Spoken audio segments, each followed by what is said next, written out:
I'm going to fill you guys in on a little bit what's been going on in my life since my last video update. As you know, that was entitled Highs and Lows.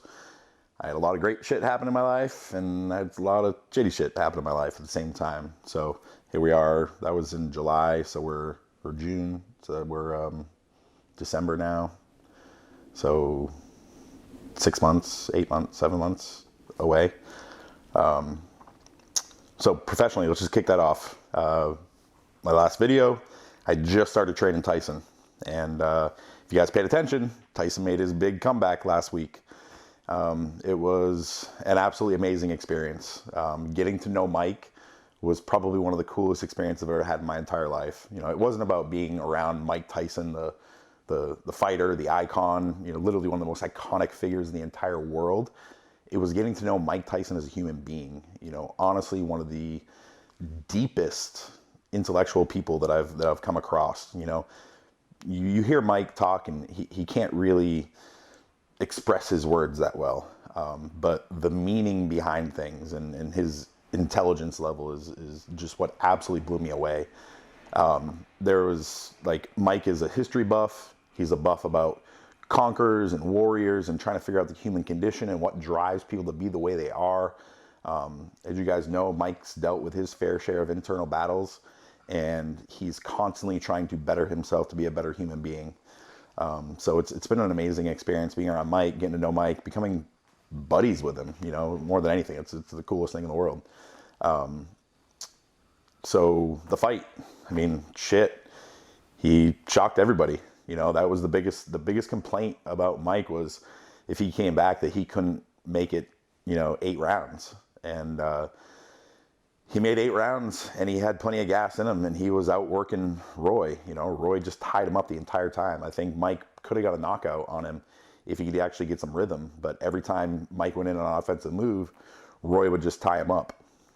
So it was a huge night just to boost Mike's confidence as a human being. This was kind of like the crescendo of his comeback in life. You know, going from cocaine addict, 350 pounds, just no desire to live, feeling like he lost all hope in life, to making this comeback and proving to himself that he can accomplish anything when he put his mind to it. And better yet, it was all for a good cause as well. You know, he really wants to inspire others that there is more out of life that they can achieve and they can accomplish. So that being said, we're on to the next, baby. Right after the fight, Mike comes up to me. He's like, all right, buddy, we got 2 weeks off, and then we're back at it. I want to fight again in March. So I told him I need at least till the end of the new year. I had about 3 or 4 weeks running around like crazy. And then I need a couple weeks break myself before I'm back into it. Because I'm with Mike twice a day, 5 days a week, and sometimes it's 6 days. So it's a lot on my plate, and I'm trying to carry all my other clients and balance everything out and get my gym going. And so it's been kind of hectic, but you know, you just take it, you roll with it. The people I've met through Mike is just out of this world. I mean, again, Mike is a celebrity, so everybody in the world is coming to Tyson Ranch to want to see Mike spar. So I'm meeting some of the biggest names in entertainment and sports on a daily basis.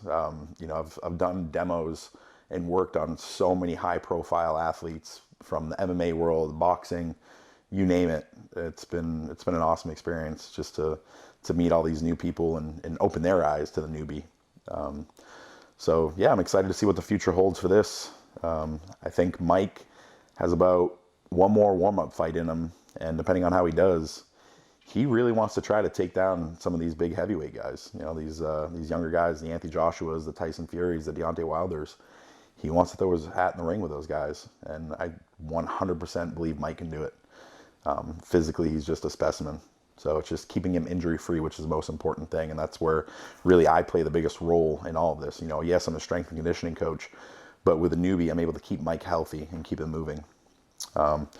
So other people that I started working with since COVID, I was working with Anthony Kiedis, the lead singer Red Hot Chili Peppers. I've worked on Odell Beckham. I've trained Zab Judah.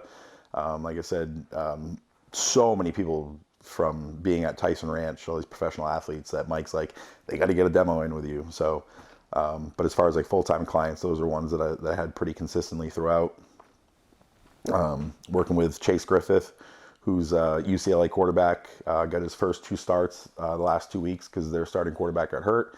Chase did amazing. He brought UCLA to a very close loss to Oregon, top-ranked team, and then he brought UCLA to victory over Cal. So he's a redshirt freshman and has an amazingly bright future ahead. And me and his dad were just speaking yesterday about what we need to do to put on a little more size and a little more explosiveness so he can take over the reins next year at UCLA.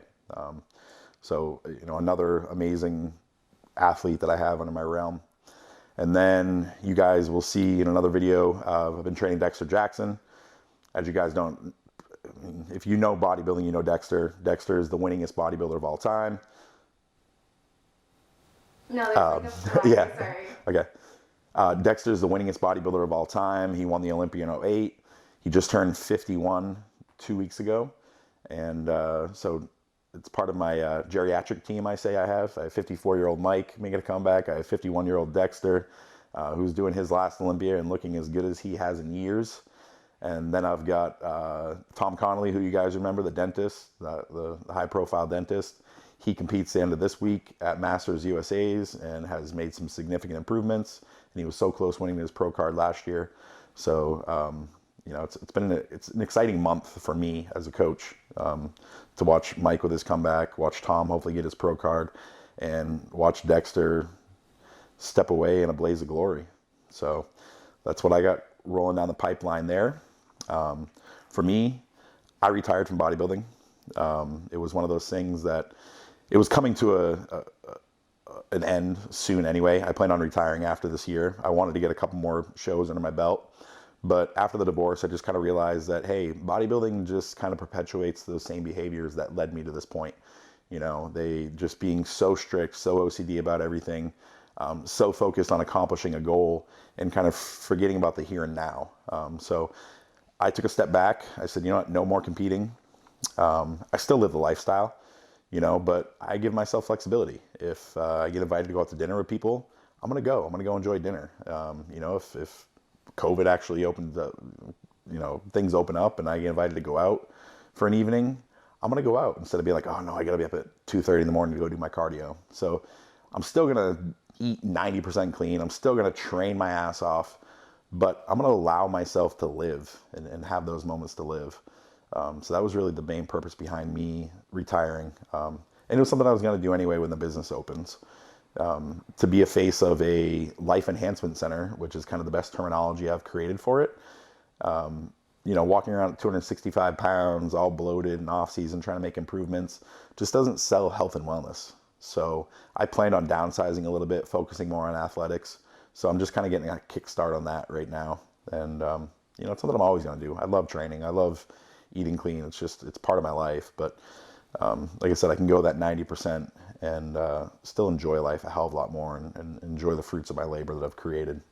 So that's what's going on. As far as my mental well-being and everything, like I said, I've seen some significant increases, gone on some journeys for myself, and I'm going to do a whole video on my exploration in plant-based medicine and my spiritual journey. Having my best friend around obviously has helped a ton. I have amazing clients and friends out here that have been nothing but supportive through the whole process. And I finally feel like I'm at a point where I'm healed.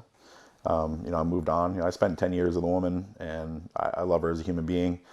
And it was a hard blow, but I'm truly optimistic that it was the best thing that would ever happen to me. So I'm about ready to start fresh, and I've got so many amazing opportunities ahead of me professionally, which is going to reduce so much more of the stress that I had in a lot of big portion of my life about creating financial stability for not just me, but my future family. That's always been my biggest goal. So I've got that set up already. Literally I'm at a point where, I don't sit back and think about it enough, but fuck, everything's being served to me on a silver platter at the moment, from a professional standpoint. And it's, you kind of feel like you're not worthy of it, but it's there and it's tangible. And I'm excited to start this whole new journey, a whole new life, basically. I had a little bit of a midlife crisis. I went out and I bought the Track Hawk, which it's still in the performance shop. I was hoping to have that done before I did my next video. but it should be done by the end of this week. I brought it in. It's going to be at about 950 horsepower when it's all said and done, so it should be at about a 10-second car. Got a whole body kit on it, and then I lifted my pickup truck even more and put bigger rims and tires on that. So I kind of went through this little midlife crisis where I spend a shit ton of money on fast, badass cars to kind of make myself feel better after the divorce. But again, what do I work so hard for if I don't enjoy it? I've been very smart, and I have a great savings.